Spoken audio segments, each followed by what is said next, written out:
Informative video का आपकी धन्यवाद है। ये मालूमात की वीडियो आपको तकरीबन पाकिस्तान के दूर में हर जगह देखी जा सकेगी और नजर आ रही है। बहुत ज़्यादा तूफानी बारिश है, तूफानी जखड़ इस वक्त चल रही है। ये कंडीशन है यहाँ पर गाँव कुरियावाला में। मैं आपको बताता चलूँ गाँव कुरियावाला यूनियन काउंसिल नंबर 6 पक्का कमर रोशानी में मौजूद है। इस वक्त इंतही तेज़ किस्म का एक जखड़ और तूफान आंधी आपको नजर आता हुआ। ये कंडीशन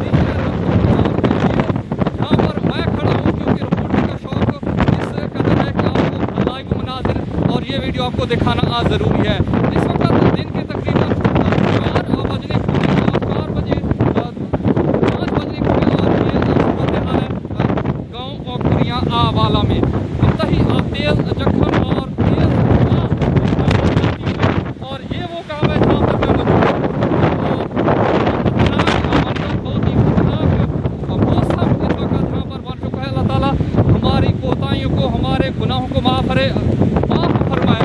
और यहाँ पर जो एक मुसलमान पर जो अजमैश होती है, जो लोगों पर यहाँ पर नजर आ रही है लाइव मनासिर इस वक्त वीडियो की शक्ल में बनाकर आपको अपने पेज में वाली इंफॉर्मेटिव वीडियो से दिखा रहा हूँ। ये कमर रोशानी से तकरीबन 18 किलोमीटर के फासले पर